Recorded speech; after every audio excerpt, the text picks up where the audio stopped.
Muito boa noite a você na companhia da Canção Nova. A gente está chegando aqui com mais um Além da Notícia. Claro, muito felizes, como sempre. Seja bem-vindo, você que está agora em tantas partes do Brasil, fora do Brasil também, vendo este programa em horários alternativos. A temática é boa, é interessante e eu sei que você vai gostar muito. É um tema que está hoje em alta, ele é importantíssimo para todos nós, público adulto, também é importantíssimo para a nova geração, para os nossos filhos que estão entrando no ambiente escolar e que estão começando a sua formação. O tema do nosso programa de hoje é este: a educação e o uso ideológico da linguagem. Que tema e que desafio, e por isso a gente tem aqui uma convidada muito especial. Eu já quero receber com muito gosto a professora Andresa Ferreira. Professora, seja bem-vinda, boa noite, tudo bem? Olá, boa noite, obrigada. É um prazer estar aqui com vocês e agradeço o convite. Agradecimento é todo nosso. E olha, gente, uma especialista no assunto, educação, linguagem. Ela é professora e coordenadora intermediária de 60 escolas aqui em Ceilândia, Distrito Federal, região administrativa, formada em letras, pedagogia e especialista em linguagem e processos de ensino da aprendizagem. Atua também na formação de professores e dá aula na área de concurso público. Porque a senhora se dedicou a esta área. É uma paixão interior? Desde criança eu dizia que eu seria professora. E esse sonho se perpetuou, se manteve, né? E eu confirmei nas minhas 2 licenciaturas e eu sou apaixonada, eu amo meu trabalho com força, né? Eu faço muita coisa, mas eu não sinto peso. E não estou vendo muito assim, eu queria ganhar melhor, né? Mas não estou vendo um desejo de sair dessa área, né? Já tentei, já fui ser servidor em outro lugar, em outros espaços, mas sempre estou com o pé dentro da sala de aula. A senhora sabe que todos nós que somos conscientes desejamos que todos vocês, professores, ganhem melhor. Uma nação que valoriza bem vocês está valorizando a nós mesmos. Aliás, eu estou aqui, o cinegrafista, a jornalista que está ali, os outros profissionais todos, porque a gente passou pelas mãos e o coração de vocês. Sim. Não é? Obrigada. Bom, gente, e a temática de hoje, hein? Ela é rica. A comunicação é uma necessidade humana, é a minha introdução. Através da língua, nos expressamos e trocamos conhecimento. Desde o início da civilização, o ser humano percebeu a necessidade deste instrumento para viver em coletividade. Você sabia que atualmente existem cerca de 7.111 línguas vivas ao redor do mundo? E vivas porque ainda são faladas e ensinadas. Porém, metade delas correm o risco de sumirem nas próximas décadas e algumas já estão desaparecendo. O português, juntamente com o espanhol, o francês, o italiano, por exemplo, tiveram origem do latim, que nasceu por volta dos anos 700 antes de Cristo. Mas e as outras línguas, como se originaram? Qual o poder das palavras e a vantagem de se comunicar bem? É possível usar a linguagem como aparelho ideológico, e pensando nestes nossos tempos agora, e incluir na sociedade uma deturpação moral? A gente vai chegar aqui na temática de hoje. A linguagem neutra pode ser considerada uma ameaça? Ela vem sendo rejeitada em várias partes do mundo e em alguns poucos lugares ela vem sendo introduzida. É um debate que está hoje no seio da nossa sociedade. Bom, tudo isso aqui é um pouco do que a gente vai conversar no programa de hoje. E, professora Andresa, eu já quero começar aqui fazendo uma pergunta um pouco mais amistosa. Alguém que é formada em letras, como é que convive hoje na nossa sociedade e o nosso país? O nosso país sofre um pouquinho com a formação. Vendo o português ser tão maltratado por nós, e até me desculpe se eu cometer algum erro aqui também, não é? Mas a gente costuma maltratar a nossa língua portuguesa, não nos expressando bem, não é? É verdade. A gente tem uma diferença assim, entre o português das normas e o português que é falado, assim como foi do latim também, né? A gente tinha um latim erudito, dos nobres, e a gente tinha um latim vulgar, que era essa fala cotidiana, rotineira das ruas, né? E no português não é diferente. Então, eu como professora de português preciso me ater às regras e ensinar isso por causa da questão curricular. Mas eu não posso desconsiderar o processo da fala, que é dinâmico, que é vivo, que é interacional, que é social. Então, o grande desafio e o grande sofrimento das pessoas é achar que os dois estão intrinsecamente relacionados, né?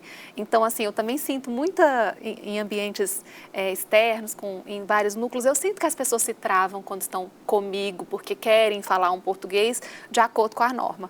Mas há um distanciamento. E professor de português também comete erros aos olhos da norma culta, né? Então, de vez em quando, escapole uma construção ou outra por conta dessa divisão. E o princípio da linguística, ele diz que quem precisa se fazer entender é quem está falando. Por isso que a gente precisa ajustar a nossa linguagem, a nossa forma de falar, dependendo com quem nós estamos falando. Então, se eu tenho uma criança, por exemplo, eu não preciso fazer construções sintáticas muito compridas, porque ela não vai conseguir me compreender.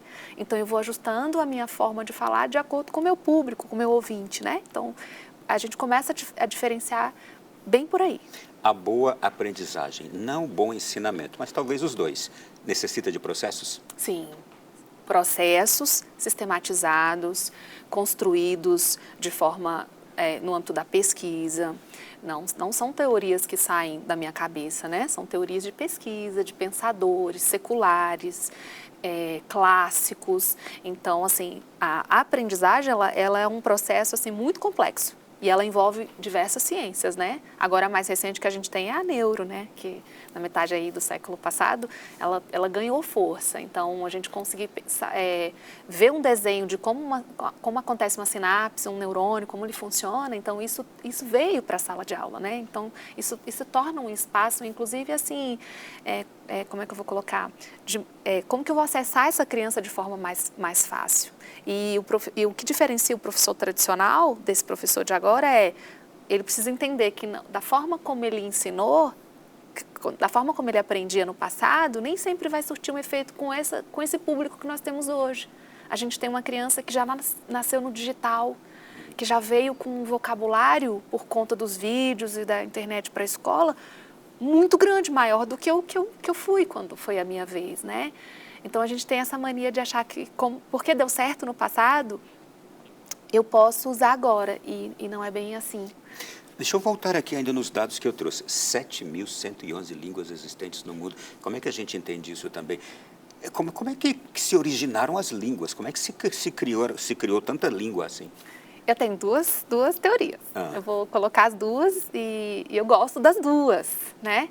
A primeira é a teoria da Bíblia, né? Da Torre de Babel, que o homem queria acessar Deus, e aí foi de uma forma muito afrontosa, e Deus não gostou, e destruiu essa torre e dividiu as línguas. Essa primeira versão é uma versão não só literária, né? Porque a Bíblia é um texto literário, mas também histórica. A gente também apresenta essa versão na escola.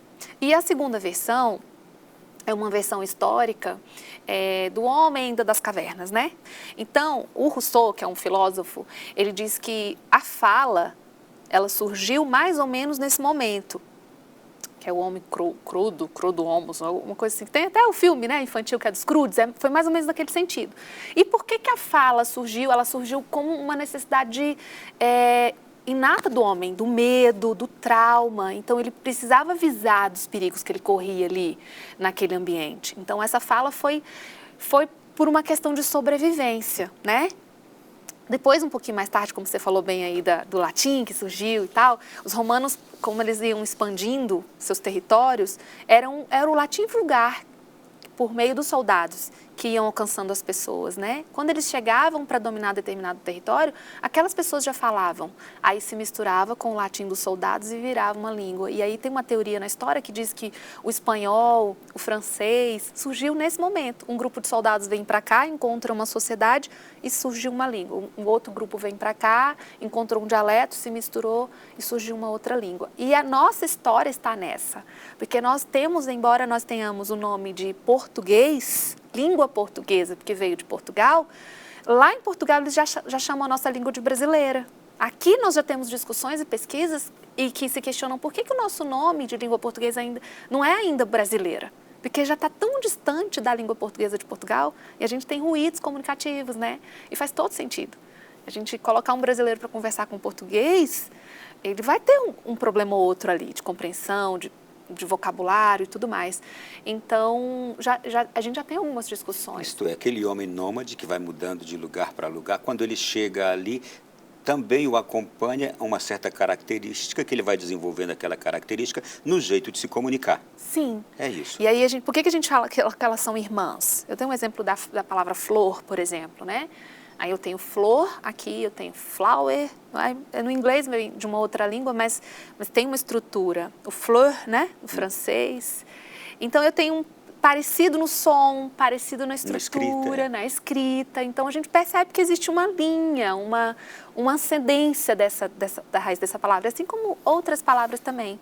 A gente vai mergulhar mais aí, mas ainda uma outra pergunta a respeito da sua apresentação. A senhora atua na formação de professores. Sim. Quais têm sido as fragilidades atualmente, e não por culpa dos professores, na formação desses professores, que, como eu disse bem aqui no começo, vocês são responsáveis por nós sermos o que somos hoje, todos nós, na categoria profissional que exercemos, todos nós naquilo que atuamos na sociedade.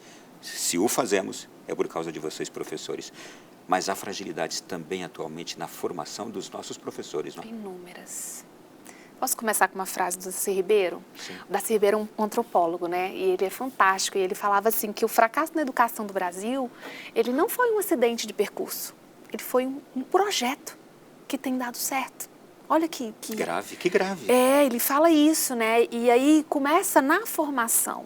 Então eu tenho alguns cursos. Eu não vou nem entrar aqui na questão das classes sociais, porque existem alguns cursos que a gente tem uma proteção maior, uma briga maior de gente grande por eles, né? A gente tem direito, a gente tem as engenharias, o curso de medicina, e aí a gente vai buscar um pouquinho na época do Brasil Colônia, porque eles eram os cursos elitizados. Os demais, a gente não vê um aparelho protetor, um aparelho que briga, que vai para cima. Então, por exemplo, na parte da licenciatura, a gente tem EAD 100%. O professor, ele tem uma aula por semana. Vamos seguir aqui agora? Vamos. Para que a gente entre no nosso assunto mais a fundo ainda, eu vou trazer já a reportagem inicial. A Aline Menezes preparou para nós algo sobre a evolução da linguagem. Prepare. A evolução da comunicação acompanha a evolução humana, mas muito além de conhecer as palavras e saber ler, a comunicação tem sido observada na sociedade contemporânea como uma ferramenta poderosa. Alguns acreditam que o domínio da comunicação é o fator determinante para você obter sucesso na sua vida. Quantos relacionamentos terminam por falta de diálogo? Quantas pessoas eficientes não conseguem vaga de emprego por não se saírem bem na entrevista? Quantos empreendimentos não alcançam vendas por não saberem se comunicar? Quantas figuras públicas precisam se retratar por uma palavra maldita? Alguns comunicadores dizem que as palavras não têm sinônimos. Cada termo tem sua mensagem, uma intenção diferente e gera reações singulares. Dominar os códigos é uma arte, pois somente assim é possível chegar no que queremos e onde queremos.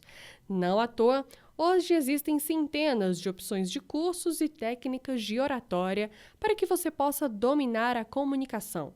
Esse setor não é focado apenas a jornalistas, apresentadores e artistas, mas profissionais das mais diversas áreas têm buscado descobrir os segredos da comunicação assertiva. Obrigado, Aline. A gente segue agora aqui no programa. Professora, que poder tem a língua? Que poder tem a linguagem? Essa é uma pergunta, assim, de proporções desmedidas, né? Porque eu acredito muito no poder da palavra. Muito. Eu trabalho com isso e vejo isso na minha vida e vejo isso no meu trabalho. Então, eu vou te dar um exemplo muito didático, assim, para quem está em casa. Então, às vezes você tem uma criança em casa que, de repente, se comporta mal. Se você passa a reforçar, por meio da fala, esse comportamento inadequado dessa criança, ela só vai piorar, né? Ao passo que, se você desconstrói isso e diz o contrário, ele passa a acreditar naquilo dependendo da quantidade de vezes que você repete, ele internaliza aquela fala e muda o comportamento dele. A gente vê isso muito com a educação infantil, né? Criança que não come verdura e quando chega alguém você fala, fulano come tudo, ele come verdura e ele fica, né, te olhando com ar de, tá mentindo? Mas ele passa a acreditar e desenvolve um comportamento a respeito por meio da palavra, né? Tem um versículo que fala que o poder da língua e da morte está na língua do ser humano. E nisso a gente muito chega perto de Deus, né? O poder da vida e da morte está na língua. Está na língua. Então você pode levantar alguém, você pode destruir alguém. Então isso é por meio da fala do ser humano. A senhora está me lembrando aqui um pedagogo, que a TV Canção Nova conhece bem, um pedagogo, professor, um mestre na fé, Padre Jonas Abib. Ele ensinou a todos nós na Canção Nova que a educação e a transformação se dão pelo positivo. Sim. Não é? Então, essa faca, né, de 2 gumes que a gente tem aqui. Você sabia que a língua é o músculo mais forte que a gente tem no corpo humano? Embora seja o mais flexível, né? É o mais forte, por isso que precisava de uma arcada, biologicamente falando, né? Um professor de biologia me ensinou. Por isso que a arcada dentária ela é muito forte, porque a língua ela tem uma força tão absurda, biológica. A gente nem está falando muito dessa questão social, né, de espiritual, mas ela é muito poderosa. E aí a gente tem uma linha dentro da linguística que fala que linguagem é poder. Por isso você me perguntou, eu falei, ela tem uma proporção, essa pergunta, que a gente não consegue nem alcançar. A linguagem é poder. É o poder que às vezes subjuga o outro, né? Quando eu tenho um analfabetismo no Brasil, eu tenho uma pessoa que não consegue ler um letreiro de um ônibus. É como se fosse... a sensação é de como se ela fosse cega, né? Ela vê, mas ela não consegue ali. Então, ela tem o poder de subjugar o outro, mas ela também tem o poder de emancipar, de fazer crescer, de expandir, né? E ela é para encantar. A gente no comecinho da nossa conversa aqui, a gente estava falando sobre comunicação, não é? E aí a senhora mencionou que antes da linguagem falada, a gente tinha a linguagem visual. Sim. Não é? E eu estou vendo aqui pelos dados o seguinte, pesquisas já concluíram que a interpretação de uma mensagem é 7% verbal, 38% vocal e 55% visual. Isto é, 93% da comunicação é de natureza não verbal. Mas o quanto é importante a comunicação verbal. Sim, o corpo todo fala, né? E isso entra muito na questão, assim, as pessoas não vão ouvir o que você está dizendo. Elas vão seguir o que você está fazendo. O testemunho, né? A presença, a conduta. Então, assim, o que diferencia... Os gestos, o exemplo, sim, o que estão enxergando. A entonação, sim, a sua expressão facial, né? E isso é muito fantástico, isso nos diferencia dos animais, né? Os animais, a gente fala assim, a linguagem ela é maior e ela é inata do ser humano. O processo da comunicação, ele também permite aos bichos. Então, às vezes, você fala, meu cachorro é muito inteligente, professor, ele tem linguagem. Não, ele se comunica. Então, se você fala com ele fazendo uma cara de bravo e falando palavras de carinho, ele não vai chegar perto de você. E o contrário também é verdade. Se você faz um sorriso e diz que vai matá-lo, que vai fazer atrocidade com ele, ele vem, abana e chega perto. Por causa disso que você está dizendo.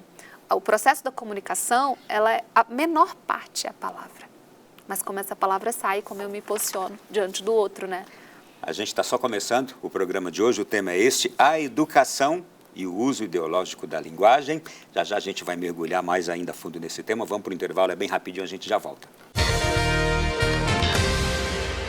Retomando aqui o nosso Além da Notícia da noite de hoje, estou recebendo a professora Andresa Ferreira, uma especialista em linguagem, formada em letras, e a gente está conversando sobre a educação, processo de aprendizagem, e vamos chegar no uso ideológico da linguagem, temática atual e também polêmica, a gente vai chegar nele. Mas antes, eu quero ainda me dedicar nesse bloco aqui, professora, a forma como a gente aprende a falar desde pequenininho, não é? Sabe-se que a fase de maior desenvolvimento é quando a criança quando a criança mais aprende a falar é o período de 1 a 2 anos de idade. Ela começa a transição dos gestos para as palavras. E o primeiro ano da vida pode ser considerado como o ano da escuta, ou seja, os bebês têm mais facilidade em receber estímulo do que expressá-los. Isto é, a gente aprende as coisas antes de tudo, escutando. Aprende a se comunicar escutando, é isso? É fantástico, né? Antigamente, eu acho que você é da minha época, a gente tinha o substantivo para se referir às pessoas, o surdo-mudo. Você se lembra? Esse termo está em desuso. Agora a gente só chama de surdo. Por quê? Ele não fala porque ele não ouve. Ele não fala porque ele não ouve. Então, esse processo é muito interacional. O bebê, ele precisa de ter uma maturação biológica para ele começar a externalizar esses sons, essas palavras e tal. E ele dependendo do ambiente em que ele é estimulado, né, a gente já tem agora pesquisas que também o toque é muito importante nessa primeira fase. Então, a gente tem pesquisas que dizem que a criança que ela é tocada, que ela é acarinhada... Toque físico? Toque físico, Olha, o afeto, ela aprende afeto. mais, ela é menos medrosa. Ao passo que a outra, que é criada no chiqueirinho, no berço, né? Que tem uma relação familiar um pouco mais fria, que às vezes o pai também quer colocar a criança, não, ele tem que crescer independente. Não, a criança precisa de toque, a criança precisa de afeto. E esse processo interacional é o que eu estou ouvindo? O que eu fico ouvindo sendo estimulado, que eu vou reproduzir daqui a pouquinho. Por isso que a gente separa as crianças em bebês, crianças bem pequenas e crianças pequenas, né, que até os 5 anos de idade. Esse ambiente estimulador, por meio da palavra, por meio do contexto, é que vai determinar para mim quem vai ser essa criança no ensino fundamental e que adulto ela vai ser também. Tá aí. É fantástico, né? Eu quis começar por aqui para chegar agora numa outra pergunta. A gente começa assim aprendendo. O afeto é indispensável, a boa formação é indispensável, a dedicação a gente já sabe também para a aprendizagem é indispensável, mas vamos chegar aqui num outro aspecto agora. Por que hoje, em nossos dias, existem tantas pessoas procurando se comunicar melhor, fazendo cursos diversos, cursos de oratória, uma porção de outros? Temos uma percepção hoje do quanto isso é importante, Temos uma percepção maior? Temos. É pacificado, inclusive. Linguagem é poder, como a gente falou, né, no outro bloco. Ela é poder, e ela é o poder que pode inclinar para o bem, ou ela pode inclinar para o mal, né? Tem uma linguagem bem que é a persuasão, que é o convencimento por meio do argumento racional, né? É um texto que eu escrevo para um concurso público para ser avaliado, por exemplo. E eu tenho a linguagem inclinada para o mal, que é a manipulação. E a manipulação ela é perigosa, porque ela vai arrastar a massa. Então, aqui, você bem jornalista, você vai entender bem que existem programas que são mais populares. Então, eu tenho uma comunicação um pouco mais livre, aberta, acessível, de repente. Qual que é o meu objetivo? Atrair um público maior. Eu tenho outros processos, outros ambientes, né, de comunicação, que eu tenho um grupo específico, né? E aí eu não preciso mais permitir com que seja uma linguagem um pouco mais popular. Como o meu público é seleto, eu posso focar e falar para esse público específico, né? Então, quando as pessoas percebem que a linguagem é um elemento poderoso no angariar do poder, então, Ronaldo, assim, e a gente vê esses efeitos sociais, né? Então, eu vou colocar aqui um exemplo bem prático para você, para quem está em casa. Então, por exemplo, se eu tenho um advogado e esse advogado conhece o Vade-Mecum inteiro, que é um livro desse tamanho, e ele não consegue sustentar um argumento, não consegue se posicionar de forma oral, com português bem colocado, as normas bem colocadas, então eu tenho um advogado fracassado. Ainda que ele conheça todas as leis, né? E ao passo que em outras esferas a gente consegue perceber, às vezes a pessoa não tem nem muito conteúdo, ela não tem uma experiência fantástica, mas ela fala bem, ela torna o outro acessível, ela consegue adequar a linguagem dela ao outro e ela alcança, né? Na política a gente vê bem isso, né? E eu quero saber, quem é que tem hoje esta percepção do poder da linguagem? A nossa sociedade tem essa percepção? Eu acho que não. A maioria das pessoas não tem. A maioria das pessoas não tem. E por que não o tem? Eu quero mais uma vez voltar ali à questão educativa. A nossa educação, a nossa grade curricular, ela nos prepara para isto? Para esta compreensão, por exemplo, do poder que tem a linguagem? O currículo educacional brasileiro tem um escritor, um pensador, que ele diz que o currículo pensado ele é um aparelho ideológico do Estado. É o Estado quem determina o que vai ser ensinado e como isso vai chegar nessa criança. E ele está certo. Então, cada ente federativo tem o seu currículo. No Distrito Federal, a gente tem um currículo em movimento, que é um currículo que tem uma teoria fantástica, que é emancipar esse menino nas suas opiniões, na sua visão crítica do mundo, né? Então, ele não pensar em disciplinas seccionadas, mas integradas. É incrível a proposta. Só que mesmo assim, com essa teoria maravilhosa, a gente não consegue fazer o que o currículo propõe, porque a grade é seccionada. Agora é aula de português, depois vai ser matemática, né?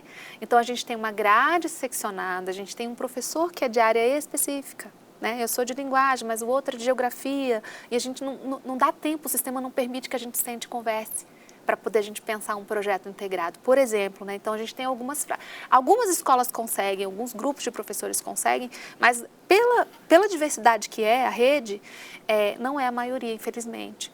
Então, quando você me pergunta assim, se as pessoas elas percebem que isso é um instrumento de poder, inclusive de ascensão social, né? A linguagem bem colocada, a oratória, um bom português, como a gente vai colocar aqui entre aspas, ela te permite espaços e permite entradas em ambientes que talvez somente o grau de escolaridade não permitiria, né?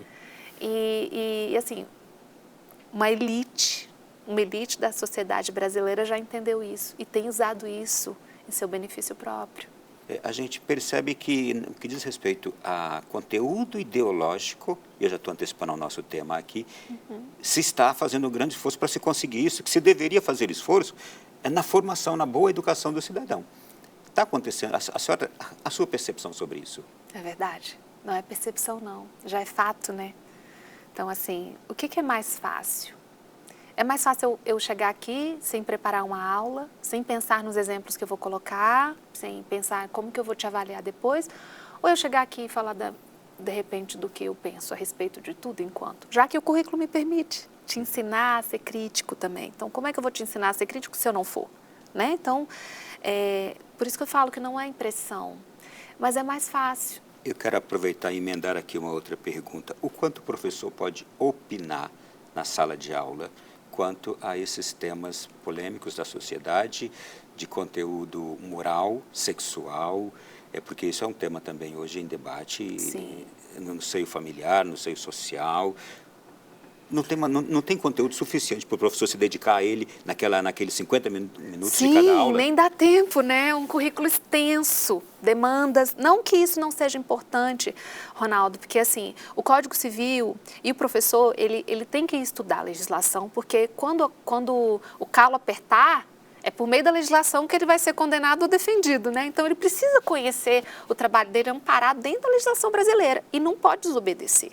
Então, o Código Civil diz que a educação moral, quem dá é a família. Então, sobre o que é certo, sobre o que é errado, precisa ser a família. Qual que é o problema? O problema é que, às vezes, a gente tem uma família ausente também, né? Então, não são raros os casos em que a criança, às vezes, os pequenininhos, chama a professora de mãe. Tanto que ela está envolvida num processo de cuidado e atenção com ele, que ele escapole um mãe. E ele corrige, né? Um ato falho. Mas assim, então, a educação moral é dada pela família. Aí, retomou outras discussões, né? Que o pai, ele está o tempo todo fora de casa para trabalhar e trazer o melhor para o filho dele. Quando ele sai, o filho dele está dormindo. Quando ele chega, o filho dele está dormindo. E, então, assim, sobra pouco tempo para esse pai se relacionar moralmente com o filho. Porque o ideal é, como é que foi a sua escola? E aí? O professor fulano. E aí, como é que foi a aula? Então, eu vou dar um exemplo para a senhora. Meu filho, quando tinha uma idade, na casa dos 8 anos, ele chegou em casa um dia, e aí ele usou uma linguagem, ele falou uma palavra que eu desconheci, porque no nosso ambiente, na nossa casa, a gente não usava jamais. Eu então o chamei e disse, opa, onde é que você aprendeu isso? E aí ele tentou esquivar, eu falei, vem aqui. Essa palavra que você usou agora, esse termo que você usou agora, você aprendeu, foi na escola que você ouviu, não foi? Aí ele baixou a cabeça, aí eu falei, então, papai quer dizer que você é livre para ser diferente dos outros da sua escola. Perfeito. Então, seja diferente dos outros. Aqui em casa a gente não usa esse termo. Você não precisa usar, você é livre para ser diferente dos outros. Nunca mais ele voltou a utilizar aquele termo. E você foi fantástico, foi cirúrgico, e é isso que a gente quer, que a família tenha espaço para poder filtrar as coisas, para poder dizer, olha... Mas é o que a senhora está nos dizendo. É realmente grave a ausência da família. Sim, isso tem sido contra nós. E eu já vou te explicar por quê. O outro exemplo que a senhora nos trouxe aqui e que a gente sente uma imensa dor, são esses pais que trabalham da madrugada, de 5, 6 da manhã, a alta hora da noite, e que não conseguem ter ali o contato com a família. Sim. Mas outro dia eu escutei um bom pregador dizendo assim, você está fazendo isso para dar o melhor para a sua família, para os seus filhos, não é? Mas quem disse que o melhor é talvez este nível social de vida, esta qualidade de vida que depende do dinheiro? Quem disse que o melhor não é a sua presença, que você pode abrir mão um pouquinho do ganho para você se dar ao seu filho? Sim. Não é? É um bom questionamento também este. Tem até a gente fala assim, que nas reuniões de pais nós falamos, né? Porque a gente quer dar para o filho o que a gente não teve. E aí tem acontecido alguns desastres nesse meio do caminho. Porque o que nós não tivemos fizeram com que a gente fosse o que a gente é hoje. O que a gente é. E fortes, sim, e resilientes. Sim. E nos transformou em pessoas vencedoras. Sim, eu falo, olha, não tem tempo para o seu filho, o mal tem. O mal tem tempo. A esquina está ali, ó. Tem todo tipo de mazela. Aqui dentro da escola não é 100% protegido, porque às vezes acontecem algumas intercorrências, mas fora a gente perde até o controle. Então, o Código Civil diz que a educação moral é da família. Quando eu percebo que essa família não tem uma presença ali para fazer, eu preciso fazer como professor, eu preciso dizer, olha, fulano, você não pode pegar o pertence do outro. Olha, Pedrinho, você precisa respeitar o seu colega, né? Então, eu acabo fazendo esse processo de educação também moral, quando eu deveria estar ensinando a ler e escrever, por exemplo. E perde-se um grande tempo com isso. Exatamente, essa é a grande demanda. A gente perde muito tempo ensinando o menino coisas que ele já deveria ter trazido de casa. Sim. Mas também como que eu vou condenar essa família, né? Que está ali trabalhando muito para trazer... Não são sonhos grandes, é o mínimo. Para existir, né? Então, quando o professor ele rompe essa barreira legal, aí a gente começa a ter problema. Por quê? Porque, por exemplo, eu tenho no currículo questões sobre higiene corporal. Eu preciso ensinar sobre higiene corporal, especialmente para os pequenininhos. Eu preciso desenvolver um trabalho autônomo. Eu preciso saber aprender a tomar banho, aprender a se limpar. É muito do currículo isso. E aí, porque eu preciso emancipar esse menino para a sociedade, para a vida adulta, já desde o pequeno. Mas me diga uma coisa, não é um exagero colocar isso no currículo quando isso é tarefa de casa? Pois é. Tomar banho, tomar banho bem, se lavar bem, as partes bem lavadas. Mas eu tenho, por exemplo, os bebês, né? Eles vão para a creche, a gente tem vaga a partir de 6 meses de vida, a mãe deixa dormindo. Ela pega 5 da tarde, o menino já sai de lá com banho tomado e com janta, só para chegar em casa e dormir. Trocar a malinha, né? É uma dor muito grande, porque a gente não vai aqui nem entrar na discussão social que essa mãe precisa trabalhar, né?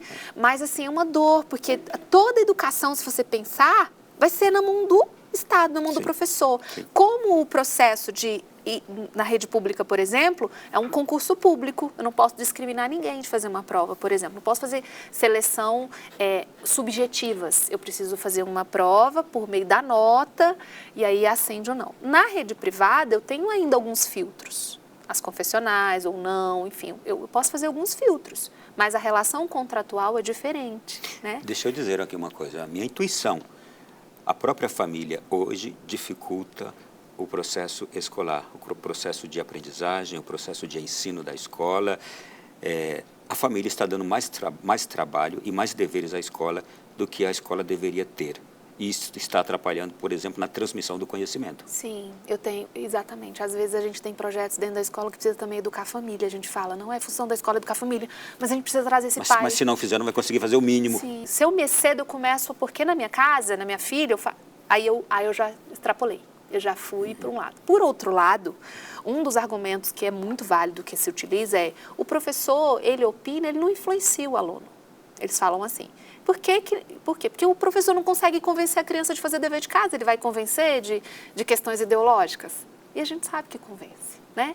Tanto para fazer dever de casa, mas não é a maioria dos casos Rapidamente, mesmo. então, em síntese aqui, o professor deve opinar sobre questões sociais, morais, políticas? Não, ele não deve dar a opinião dele, mas ele deve ensinar a criança a ter posicionamento. A ter posicionamento. Deixa eu trazer uma coisa para a senhora. Eu não vou mencionar o santo, mas a gente conversou aqui no intervalo.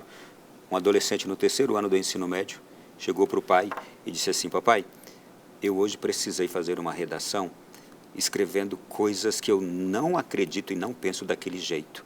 Mas é porque o professor e a minha sala, todos pensam daquele jeito. Se eu não fizesse uma redação de acordo com aquele pensamento imperante ali, eu não me sairia bem na nota. E eu tirei 10. Mas não é aquilo que ele acredita, que a família dele acredita, não são os valores que eles defendem, nem o pensamento social que eles têm, mas é justamente um pensamento ideológico reinante. Que ele teve que defender não acreditando. Olha como você me coloca numa situação assim, eu não sei se eu fico feliz ou triste, porque se por um lado a gente já tem um adolescente de 15 anos que já consegue separar contextos, né? Você falou bem assim que numa pergunta anterior é sobre o adolescente não pode trazer determinados vocabulários para cá, porque aqui é a casa dele, lá é a escola. E na escola também a gente fala o contrário. Você não está na sua casa, que é um outro espaço, você não pode fazer tudo que você faz lá, né? Então a criança, ela cresce com essa linha de educação o tempo todo.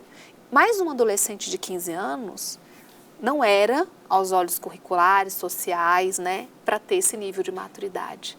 Então, se eu passei a minha vida toda, da educação infantil até o ensino médio, falando, olha, posicione-se, você tem uma opinião, você precisa defender seu argumento, você precisa se colocar de forma crítica, como que esse menino, com 15 anos, percebe que determinadas opiniões, se ele colocar, ele é penalizado por um contexto social? E aí o contexto social, não estou falando só da nota da prova, mas assim, quem lê, né? Quem pega a redação para ler é um professor de português, sempre vai ser assim, mesmo que o tema seja muito técnico, né? Então, se eu peço uma redação sobre equipamentos da parte de televisão, de comunicação, eu não sei. Mas aí você me ensina como jornalista e eu avalio o teu texto. Então, sempre vai ser um professor de português. Olha que triste você ter que penalizar algo que você passou a vida inteira ensinando. Não é contraditório? É muito paradoxal isso. Por isso que eu falo, eu não sei se eu fico feliz ou triste, porque não é o natural um adolescente de 15 anos dizer isso para um pai e saber se colocar. Mas, ao mesmo tempo, a gente percebe que há uma contradição entre o currículo e a prática social. Gente, olha, o programa está continuando, vai ter o próximo bloco. No próximo bloco, a gente vai entrar num tema que eu tenho certeza que você quer ouvir. Linguagem neutra. É uma polêmica mundial. O Papa Francisco se referiu na semana passada, foi manchete nos jornais do mundo inteirinho sobre a questão da ideologia de gênero. As coisas têm relação. Os assuntos têm relação, linguagem neutra, ideologia de gênero. Mas aqui a gente vai se ater com uma profissional sobre a questão da linguagem, da língua neutra. E já a gente volta no próximo bloco.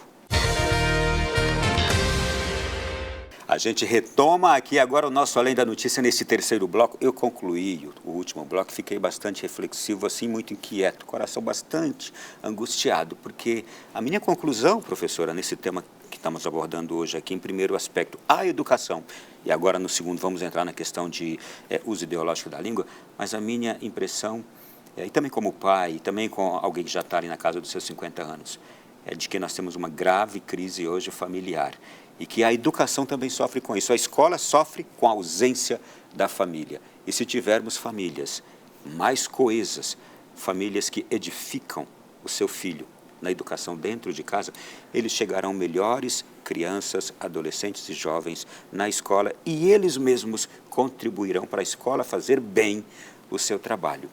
Mas aqui fica agora o meu apelo aos pais e aos jovens que estão nos acompanhando agora e que pretendem constituir família. Se a gente fizer o nosso serviço bem feito, como pais, formar bem os nossos filhos, educá-los com os valores que a gente tem, nós vamos enviá-los para a escola e na escola eles ajudarão a escola a fazer melhor o seu trabalho. Então, a crítica à escola talvez seja muito mais, em primeiro lugar, deva ser muito mais em primeiro lugar, a nós, famílias, e a nós, pais. A gente pode entregar para a escola filhos melhores. E a escola vai nos devolvê-los melhorados com o ensino, com o conhecimento, que é a primeira competência da escola, não é? Eu estou errado, professor? Não. Se eu tiver, me corrija, por favor. Não está errado e não é impressão, é exatamente isso. Você foi cirúrgico na sua fala. Nós também estamos preocupados como profissionais, porque a gente tem um currículo, como eu disse, né, a gente tem um currículo extenso e assim, a gente tem que retomar e ensinar coisas que não é competência da escola, né? E a gente não tem conseguido entregar para a sociedade pessoas para o mercado de trabalho, do ponto de vista curricular, prontas, estão aptas, né? Porque a gente está perdendo muito tempo com outras pautas. O que vem a ser analfabetismo funcional e por que ele ocorre? Analfabetismo, a gente tem o analfabetismo, que é a pessoa que não lê e não escreve, por N fatores. E a gente tem o analfabetismo funcional. O analfabetismo funcional, eu tenho uma pessoa que ela lê e escreve. Ela passou pelo processo de alfabetização. Ela identifica letra, ela identifica palavra, ela consegue ler parágrafo. Então, um parágrafo, por exemplo, de 5 linhas para uma pessoa que é analfabeta funcional, ela lê e você percebe que ela consegue entender os sons, os grafemas, mas quando ela termina e você pergunta para ela o que ela leu, ela não sabe. Ela não sabe encontrar informações de interpretação claras ali. Ela não reteve. Não, ela não reproduz o que ela, né, nem leu e nem pensa, Sim. não consegue pensar Ela não sobre consegue o que pensar. ela... Ela consegue ler, mas não consegue pensar e reproduzir aquilo. Então, isso é um problema que a gente tem. Então, não necessariamente todo mundo que acaba um nível fundamental, ele é um leitor competente e crítico. Às vezes... Isso se reflete, por exemplo, na profissão que ela está exercendo. Sim. Ou que deseja exercer, porque muitos aí, assim, nem conseguem, né? A gente tem um problema também de desemprego no Brasil. Vamos pular para o nosso próximo tema aqui? Vamos. Linguagem neutra. E agora a gente vai chegar aqui, gente, num assunto importantíssimo. A linguagem neutra é o nome dado para o dialeto criado por pessoas que não se consideram nem homem e nem mulher. Assim, essas pessoas aplicam uma linguagem não binária, geralmente substituindo os artigos masculino e feminino por um artigo neutro. Temos alguns exemplos aqui. Vou pedir ao nosso pessoal, como a gente vai falar, olha só os exemplos que a gente tem. Todas, todes, todos, todix. Como é que pronuncia esse último aqui? Não tem pronúncia. Não tem pronúncia? Pois é. Tem mais algum exemplo para a gente trazer aqui o também? arroba. Aquele que é no lugar do X, o arroba. Que era também utilizado, né, antes. Sim. Algum outro exemplo aí que a gente tem também aqui na tela? Para mostrar mais um deles. Esse aqui. Sejam todas bem-vindas e respeitadas. A gente já viu isso ser posto em universidades, talvez em algum ambiente comercial, mas eu já vi mais em ambiente universitário, que a gente sabe que tem uma forte influência hoje da militância juvenil, essas coisas todas. Mais algum outro exemplo? Aqui a gente tem PUC-Rio, por exemplo, bem-vindes, caloures, essas coisas. Tudo isso sofre uma imensa crítica na sociedade e eu até aproveito para trazer aqui o seguinte dado, e vou até mais à frente trazer aqui. Segundo uma escritora e atriz chamada Estrela Hoff, um indivíduo transexual ele quer ser tratado pelo gênero com o qual se identifica e a ideia de um terceiro pronome e artigo seria, na verdade, um ato de exclusão e não de inclusão. O que ela diz mais ainda? Segundo essa escritora, a linguagem neutra representa uma porcentagem de indivíduos que não chega nem a 15% da comunidade LGBT. E se for olhar para a sociedade brasileira, não chega a 0,2%, segundo essa escritora, Estrela Hoff. A gente ouviu aqui agora da produção, a Uniceia disse o seguinte, que já viu um exemplo de uma pessoa que passou num determinado comércio e estava escrito na porta, ela ia entrar, estava escrito na porta do comércio, bem-vindo, bem-vindes. A pessoa, não vou entrar. Pode causar repulsa também, Pode. Não é? Pois bem, eu quero perguntar para a senhora o seguinte, linguagem neutra, qual problemática, agora olhando para a questão linguística, está por trás dessa ideia? Deixa eu só falar, porque que eu sou de linguagens, né, sou de língua portuguesa, não conheço nenhum professor de língua portuguesa que seja favorável. Isso é importante que nós estamos falando. Não conheço nenhum. Eu tenho outros colegas de sociologia, de outros componentes curriculares, mas eles não são da parte de língua portuguesa. E todos os meus colegas da minha cadeira, eles não são favoráveis. Por quê? Porque no processo da formação, a gente aprende muitas questões, assim, eu vou tentar resumir o máximo aqui que eu conseguir, que é, a língua é um patrimônio material da nossa pátria, né? Então, como elemento legal, fundamentado em documentos, que diz um elemento, assim, todas as nações, elas precisam ter alguns elementos para se constituir nação. E a língua é um desses elementos que nós temos, a bandeira, o brasão, enfim, alguns símbolos, e a língua é um dos, né? Para ficar bem didático, a gente pensa assim, um patrimônio material, que a gente tem um tombamento patrimonial em Brasília, por exemplo. Vamos colocar um monumento daquele ali, um palácio, por exemplo. Um palácio, a gente pode pintar de qualquer cor? A gente pode quebrar uma parede do lado de... Não pode, é uma coisa muito assim, tem que ser daquela forma como foi pensada. Há um rigor de alteração e a língua vem... Há uma estrutura que não pode ser mexida, senão abala. Bem a palavra, estrutura. E a língua portuguesa, ela vem de uma estrutura. Essa estrutura, ela não é do nada. Ela tem um processo histórico, ela tem pesquisas, ela tem registros ao longo da história, né? Ela é a nossa língua oficial, né? Então, assim, existe a norma. Antigamente, na parte da língua, Ronaldo, era assim, como que as pessoas estão falando? Aí elas viam, né, a gramática, ela foi pensada dessa forma, para se registrar a forma como as pessoas estavam se comunicando. Só que chegou um ponto que falou, não pode, a gente não pode ficar fazendo isso, a gente tem que deixar aqui isso como padrão, como a norma culta, como uma linguagem que não pode ser mexida e modificada a critério de cada um, né? Então, a gente tem essa norma. Essa norma determina o meu currículo enquanto escola, a minha forma de me comunicar de forma formal, respeitosa, e a forma até de ascensão para outros níveis de educação. Por exemplo, do ensino médio para o nível superior, você precisa fazer uma redação. Para você conseguir uma vaga no concurso público, você precisa fazer uma redação. Todas essas regras, elas são fundamentadas na nossa gramática, a nossa norma culta. A fala, ela vai se destoar um pouquinho disso. Depois a gente vai até falar sobre, porque a fala não tem a obrigação de se curvar à regra. Eu posso, se eu quiser? Posso. Um bom português, a gente já conversou aqui, né? Ele é bem visto, ele é aceito, ele é uma porta de entrada para muitas áreas. Mas eu tenho pessoas que falam errado e elas se fazem se comunicar. A gente consegue compreender, esse é o princípio da comunicação. Que até as pessoas brincam, né? Você falou, a gente vamos, aí a pessoa fala, mas você entendeu, né? Eu entendi. Eu só quis tentar trazer a fala para a norma, né? Sim. Então, essa é a diferença, tá? Vamos lá. Mas se uma língua é viva, vou agora usar argumentos que estão sendo utilizados por pessoas que defendem a mudança. Sim. Mas se uma língua é viva, isso é consenso, toda língua é viva, não é? Ela está em movimento, ela está em mudança. Mas o que pode ser mudado numa língua viva? A nossa língua portuguesa, por exemplo, é do século XVI. Você falou bem, ela é viva, dinâmica, está o tempo todo, tanto recebendo palavras novas, quanto deixando algumas em desuso, né? Isso é da dinamicidade. Então, o que acontece? Qual que é a diferença? Por que a gente, já que a língua é viva, a gente não traz os pronomes que eles estão tentando colocar, né? Porque não é imposição. O processo da fala, da escrita, ela é natural, né? A gente tem um pronome bem legal para a gente perceber, que é os pronomes de tratamento, né? Vossa Senhoria, Vossa Santidade, todo mundo lá. E eu tinha o Vossa Mercê, que era para falar com pessoas que eu tinha um grau de intimidade maior. Vossa Mercê, depois a gente tem um C, aí depois chegou no você. Evoluiu, mudou.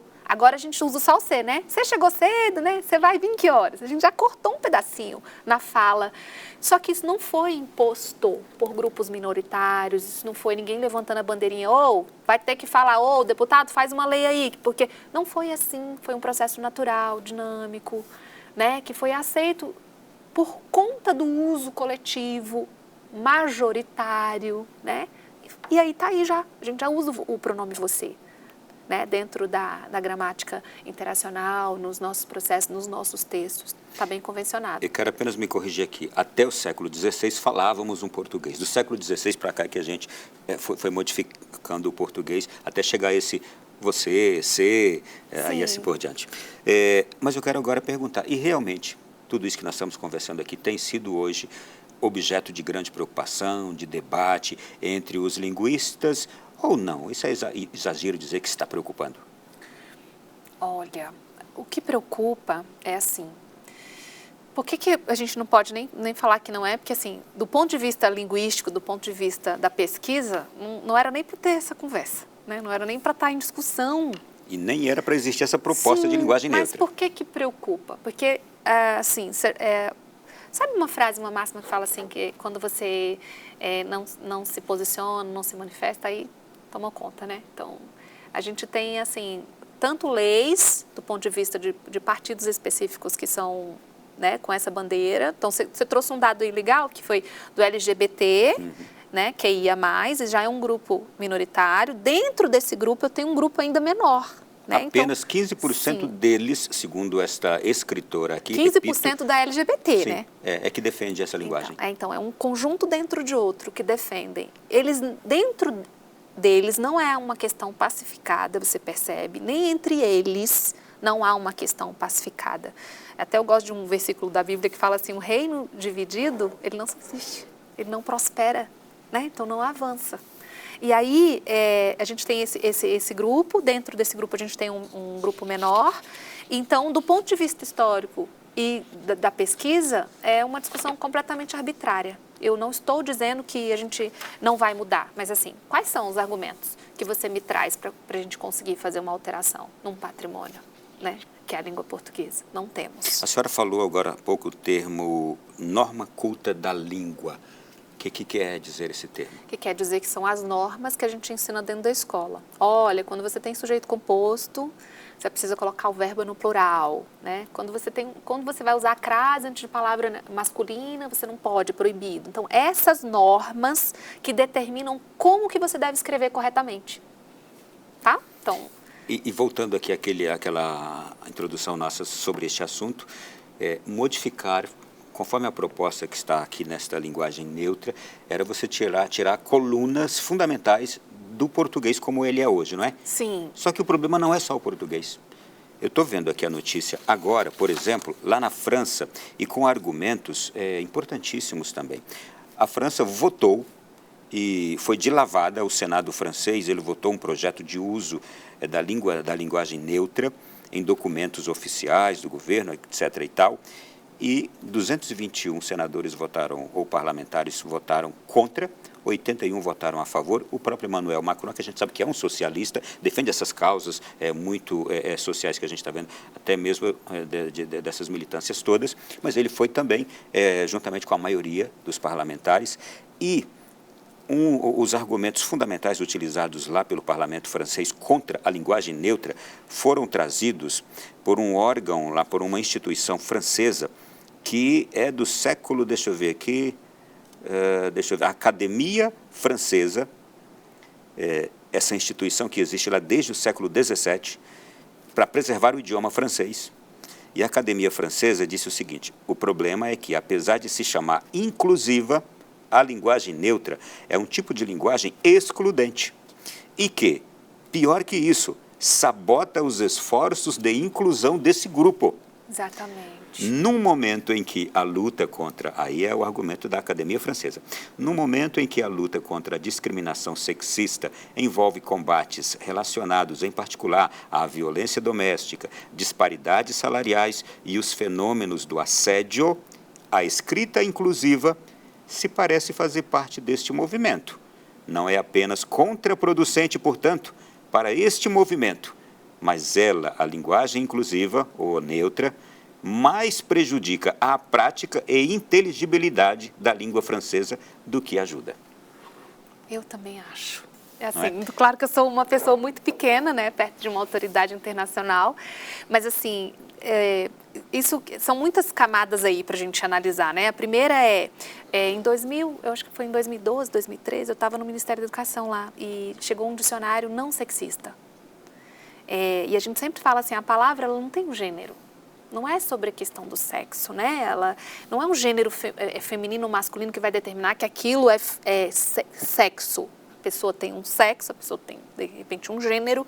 Só que no âmbito da palavra não dá, assim, a gente não gosta muito de misturar as coisas. Por quê? Aí eu vou te dar um argumento bem infantil. Quando eu falo para uma criança de 4 anos, por exemplo, busca o casaco para o elefante, ele sempre acha que o elefante é homem. né? E eu tenho elefante fêmea e elefante macho. Então, isso já é complexo para uma criança, por exemplo. Por outro lado, a gente tem, se você pegar na internet, tem umas pessoas que vão entrevistar outras, né? Ela fala assim, diz para mim qual é o pronome da terceira pessoa do singular. E aí saem respostas, assim, e a gente tem uma tabelinha com 6 só, que a gente ensina desde o ensino fundamental. E o menino não sabe. Então, a gente não está dando conta nem com o que a gente já tem, Ronaldo. E por que ele fala que é excludente? E a gente também tem a Academia Brasileira aqui, de Letras, né, no Brasil.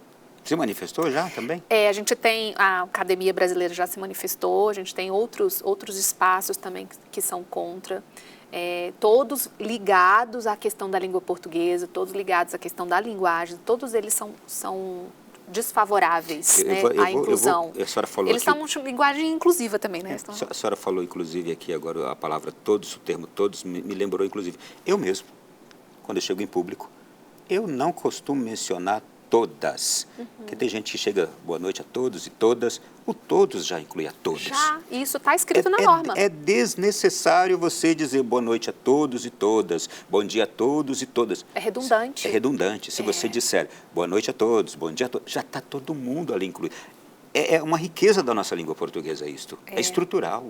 E aí, o argumento nem se sustenta, porque alguns defendem assim, em vez de você falar, por exemplo, diretor, vai lá falar com o diretor, e você nem sabe se é diretor, você fala, vá até a diretoria. Então, é só inclinar para o outro lado. Sim, inclinar. Né? Então, assim, a gente sente muito por isso. Eu preciso terminar esse bloco. Mas deixa eu só terminar com o último argumento da Academia Francesa contrária à linguagem neutra. Tá. Ainda é trecho da mesma nota, Tá bom. que diz assim, ao defender uma reforma imediata e abrangente da grafia, os promotores da escrita inclusiva, linguagem neutra, entenda, violam os ritmos do desenvolvimento da linguagem de acordo com uma injunção brutal, arbitrária e descoordenada que ignora a ecologia do verbo. Olha que lindo. É mesmo. E aí, assim, se você me permite fechar, por que a gente também acredita que exclui alguns grupos já minoritários que tiveram muita já dificuldade de participar, de serem incluídos, né? Os cegos, a gente tem máquinas de impressão para o braille, a gente tem os surdos que leem lábios, a gente tem o próprio texto, a gente já está com textos pequenos, com dificuldade de interpretar, de fazer esse menino aprender a interpretar. Então, a gente vai inserir novos símbolos, né, nesse texto. E a gente tem os dislexos, que é um transtorno de aprendizagem que a gente também precisa desenvolver. É específico para cada um, a forma. Então, a gente acaba excluindo essas pessoas, né? Então, eu não posso... causar mais problemas Então, ainda. eu posso trazer? Posso. Mas aí eu vou excluir outros grupos. Sim. Muito bem. Olha, gente, a gente vai parar por aqui. É claro que eu queria continuar, mas vamos para o intervalo. É bem rapidinho, a gente já volta na sequência.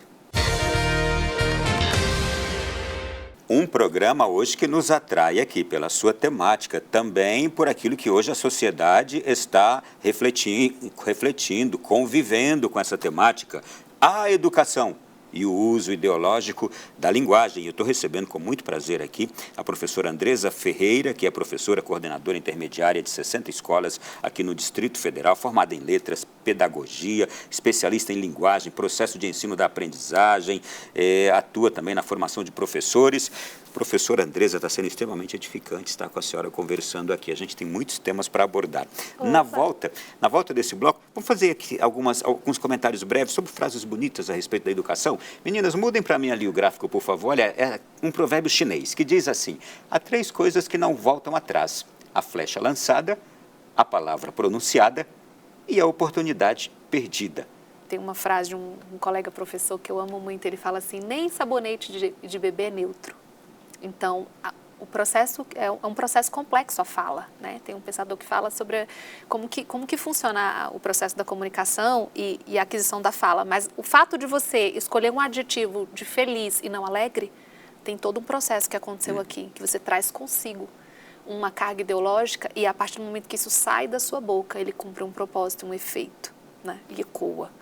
Então, assim, ainda mais a palavra de um professor, né? Para uma criança, dentro de uma sala de aula, a palavra de um pai em função de seus filhos, né, Ronaldo? Então, isso é de fato, não tem como voltar. Eu posso pedir desculpa, posso. Eu posso dizer ou melhor, e corrigir a minha fala, mas ela já foi. Foi processado. Foi.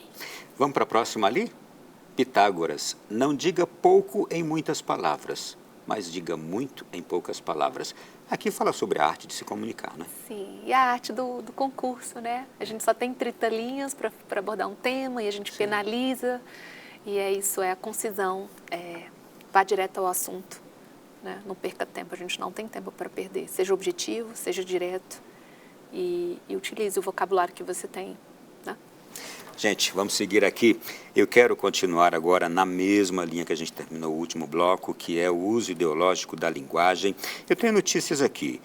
Por exemplo, o governo Milei na Argentina proíbe linguagem neutra em toda a administração pública. Já foi feito na Argentina. Câmara dos Deputados proíbe uso da linguagem neutra no setor público. Câmara dos Deputados aqui no Brasil. Já foi aprovado na Câmara dos Deputados, isso foi em junho do ano passado, tá?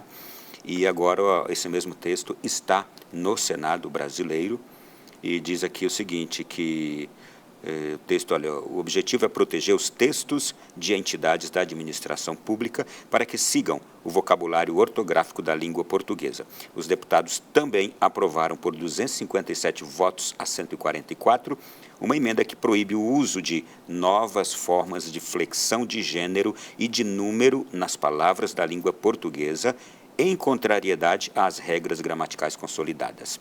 O texto, depois do Senado, seguirá para a sanção presidencial, passando pelo Senado. E, pelo que eu já consultei aqui parlamentares também, passará facilmente pelo Senado também, isto é, o Brasil dizendo não à linguagem neutra. Mas há nações, por exemplo, o Canadá aprovou a linguagem neutra em certa modalidade, não foi? Foi. A gente tem, assim, não está pacificado. Na verdade, o Canadá ele trouxe uma penalização para quem se recusar a utilizar o pronome neutro, mas assim, não é de forma indiscriminada. Aqui no Brasil também, depois a gente vai até esclarecer, porque funciona assim, ó. É até um princípio regulador da sociedade, né? Eu falo assim, olha, eu quero que você fale comigo como se eu fosse ele. E se você insistir de forma afrontosa, se você não obedecer o meu pedido, né, atender o meu pedido, então você pode ser penalizado. Isso é bom? É bom, porque são essas relações. E aí eu estou falando de um pronome neutro específico no Canadá, mas poderia ser um outro. Eu não quero que você me chame de fulaninha, Ronaldo. Eu já te falei que isso me machuca, isso me fere. Então, nesse sentido pejorativo, eu acho que todo mundo deveria ser, né, penalizado na afronta ao outro. Agora, aqui no Brasil, a gente tem uma questão, né, que quem regula sobre a linguagem no Brasil, e aí por extensão dentro das escolas, é a própria LDB, que é uma lei federal. Né, que a Constituição determina que isso é uma competência da LDB, por isso que o projeto é em Câmara Federal. Mas o que acontece, Ronaldo, a respeito desse tratamento do outro? A gente tem duas questões. A primeira a pessoa que ela decide que ela é não binária, o que significa isso? Significa, eu não me identifico nem em ser mulher e nem em ser homem. Então, eu não quero que você diga para mim, que eu não me identifico aqui nos gêneros feminino e masculino. Então, eu estou entre os dois. Então, eu preciso de um pronome diferente. Tá? Quando quando você falou muito bem sobre o todos, mas eles acham que o O é masculino. Então, você precisa falar, quando eles defendem assim, você tem que falar todas para as mulheres, você tem que falar todos para os homens. E o todos é para quem não é nenhum dos dois, mas você colocou muito bem a respeito do todos, que veio do latim. O latim eu tenho pronome masculino, pronome feminino e eu tenho neutro. Assim como a gente tem cor neutra, né? A gente tem cor neutra. Eu quero uma cor mais neutra. E aí a gente não inclina nem para um dos lados. Então, assim, eles querem que... Primeiro foi essa questão da argumentação e quando a gente traz para a raiz da nossa língua, o que a gente faz com a história da língua? O que a gente faz com os escritos? E, inclusive, esse mesmo grupo diz que a língua portuguesa ela é machista por isso, ela é sexista por isso. Sexista. E a gente teve um caso, né, da Secretaria do Paraná, na época de 2012 para 2013, eles apresentaram um projeto do dicionário não sexista. Porque eles falam que não é só gênero, é sexo, né? É patriarcado, questão do machismo. E então, se você tem, como a gente já viu aqui que a linguagem é poder, então, por meio do poder, eu influencio muitas áreas e muitas pessoas. Então, se eu mexo na linguagem, eu desconstruo determinados poderios aí, né, sociais, por exemplo. Então, isto é, a gente está falando de gramática, a gente está falando o termo que a senhora usou aqui agora há pouco, norma culta da língua, e a gente está vendo um confronto justamente do uso racional, da norma culta da língua, daquilo que foi construído estruturalmente, sem nenhum outro pensamento, por um embate ideológico. De um grupo Um pequeno grupo. Sim. Então, a gente não por um desejo ideológico, aquele grupo quer confrontar algo que já está estruturado, que não deveria ser nem ao menos questionado, porque não tem nenhuma relação com aquele pensamento ideológico daquele grupo. Sim. Né? Então, a gente não quer excluir ninguém, mas eu preciso assim, nunca vai mudar, Andresa, nunca vai ser incluído, eu não sei, a língua, como a gente já viu, é viva, quem sabe daqui, sei lá, alguns anos, mas eu preciso que você me diga, o que eu faço com os cegos? O que eu faço com os disléxicos? O que eu faço com essa gramática que eu não estou conseguindo nem alcançar as crianças que são típicas? Elas não têm nenhum transtorno de aprendizagem, nenhuma deficiência. Eu já não estou conseguindo, né, como a gente vê os dados da educação, alcançá-las. E aí você já me traz uma outra proposta. Eu quero entrar num outro assunto aqui para pedir a sua análise como especialista da língua portuguesa, que é uma coisa que me chama a atenção, que eu custo acreditar que a gente tem hoje em debate na nossa sociedade. Mas vamos lá, eu quero ouvir a sua opinião, pode ser que eu esteja errado. Atualmente, o feminismo, o movimento negro, entre outros grupos, tem questionado a função social da linguagem e feito campanha contra termos da nossa linguagem portuguesa, termos estes que já são seculares, convencionais, fazem parte da nossa cultura. E eu vou dar exemplo aqui. Por exemplo, o termo denegrir, buraco negro, esclarecer, ovelha negra, criado mudo. Me lembro até recentemente de uma expressão da ministra de Igualdade Racial do atual governo.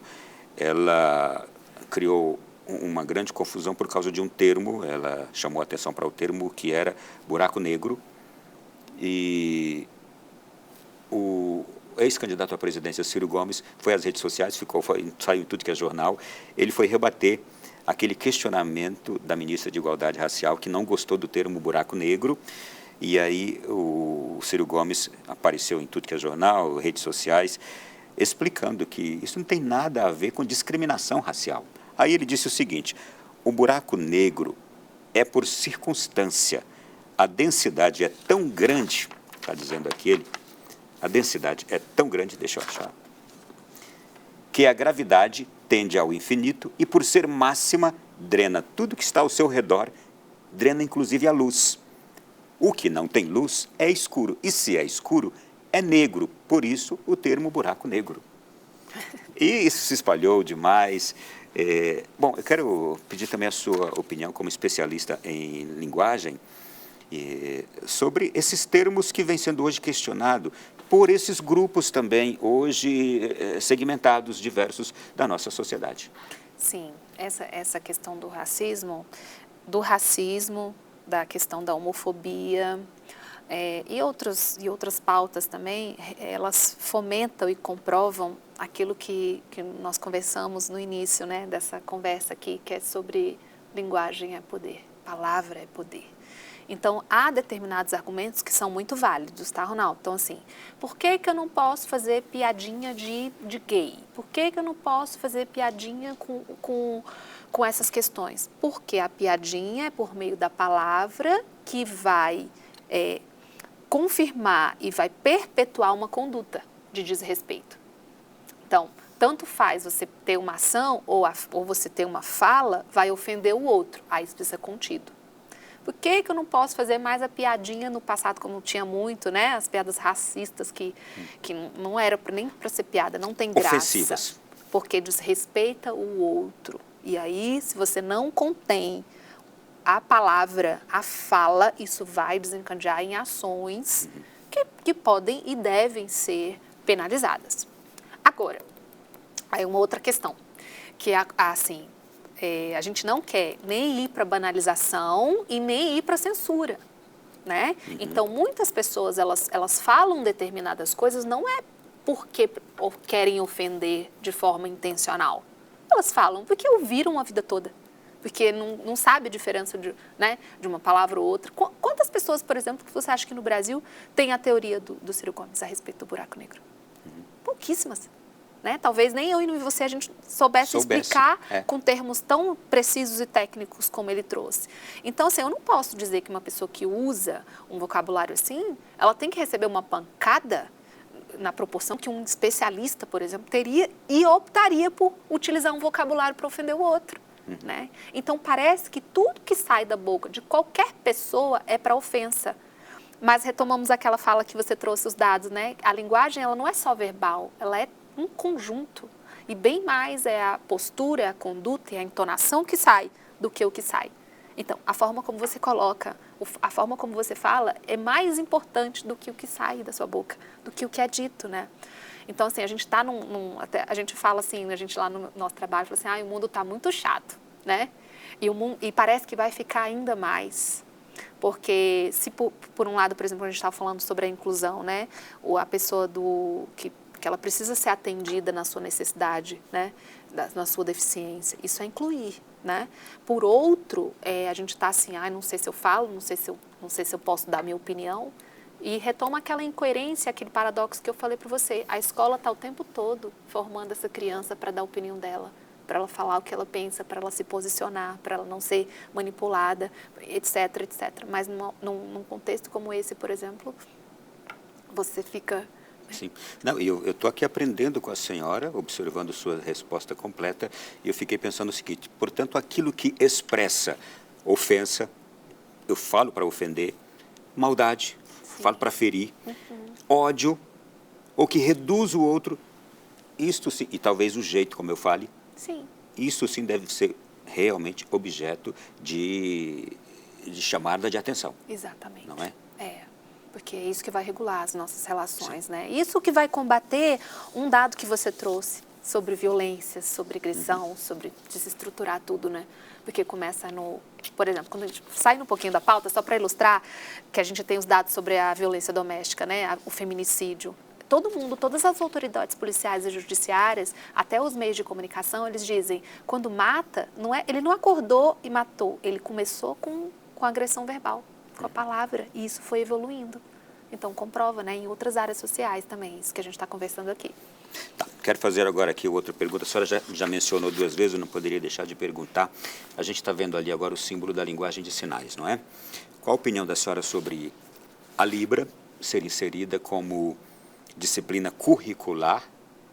Aqui a gente está vendo que é a linguagem dos sinais, e também o Braille ser mais amplamente divulgado no Brasil. Tudo que é para incluir é com muita dificuldade, muita, sempre foi. A gente já tem nos currículos de licenciatura essa disciplina de caráter obrigatório, mas é uma durante os 4 anos. Uma carga horária de 60, 80 horas, quando muito. Então, isso não é suficiente para formar um professor, para receber um aluno, por exemplo, de Libras. E aí, não sei se você tem esse dado, a Libras é uma segunda língua oficial da nossa nação. Era para todo mundo falar, né? Usar, ter domínio sobre, não só a pessoa surda, mas o ouvinte também deveria, né? Que é assim, lembra que eu falei que o processo comunicativo é eu me curvo e eu me ajusto ao outro, e esse ajuste precisa trazer essas pessoas. Então, mas dentro da escola a gente não vê, a gente vê quando muito um professor que tem uma experiência, que tem uma paixão, e ele incentiva e ensina os meninos, mas nem é de caráter obrigatório ainda, e deveria, né? Eu quero só trazer um dado aqui. Em 2019, segundo o PNS, que é a Pesquisa Nacional de Saúde, 17,3 milhões de pessoas com 2 anos ou mais de idade tinham alguma deficiência no Brasil. Desses 6,9 milhões, quase 7 milhões, tinham deficiência visual e 2,3 milhões deficiência auditiva. Então, a gente está falando aqui dos surdos e das pessoas cegas, não é? Pois bem, seguindo aqui em nosso programa, a senhora mencionou rapidamente, para terminar também, a senhora mencionou bastante a dislexia, que é o quê? É um distúrbio genético que dificulta o aprendizado e a realização da leitura e da escrita. Citando dislexia, citando, por exemplo, a deficiência auditiva, a deficiência visual, tudo isto fortalecem mais ainda a necessidade de se conservar a língua estruturada como está hoje, sem nenhuma permissão, sem nenhuma licença para a linguagem neutra, que viria para trazer mais complexidade ainda ao processo que a gente já Sim, tem hoje, não é? Porque a gente deveria pensar não só nas crianças, né? A gente pensar também na formação do professor, a gente pensar em tudo. E a gente não quer excluir, Ronaldo, essas pessoas, mas a gente precisa saber o que a gente precisa fazer com esse grupo que, a duras penas, a gente já conseguiu incluir, né? E aí não é um 100% de inclusão, porque ainda tem muita coisa para melhorar lá dentro. A gente precisa pensar a respeito desse grupo também, que é de exclusão. Então, não é uma discussão encerrada, mas assim, não pode ser arbitrária, não pode ser pela imposição, ninguém vai ganhar no grito. Ninguém vai ganhar com esse aspecto militante apenas. Olha, para terminar o programa de hoje, agora eu vou trazer aqui algumas informações breves. O seguinte, na semana passada, ou melhor, dias atrás, foi mais ou menos no início do mês de março, o Papa Francisco, no discurso que fez numa viagem que fazia na Europa, ele falou a respeito da ideologia de gênero. Por que eu quero trazer isso aqui? Porque a linguagem neutra, ela é defendida por pessoas também que têm o mesmo pensamento ou vivências de acordo com a ideologia de gênero. As coisas estão intimamente ligadas. E o Papa Francisco disse o seguinte: a ideologia de gênero é um dos maiores perigos da atualidade. Ele classificou a ideologia de gênero como um dos perigos mais feios, que, segundo ele, anula as diferenças entre homem e mulher. Outra manchete, o Papa Francisco condena a ideologia de gênero e fala sobre a ideologia, disse que é uma ideologia ruim do nosso tempo, que cancela a humanidade. Ele também criticou dizendo o seguinte: é uma ameaça. Ele considera que é o pior perigo dos nossos tempos. Condenou veementemente a ideologia de gênero, chamando-a de uma das colonizações ideológicas mais perigosas deste tempo. E disse que a defesa da ideologia de gênero e do aborto é um caminho nefasto. Nefasto quer dizer destruidor. Também afirmou que impor a ideologia de gênero é repugnante.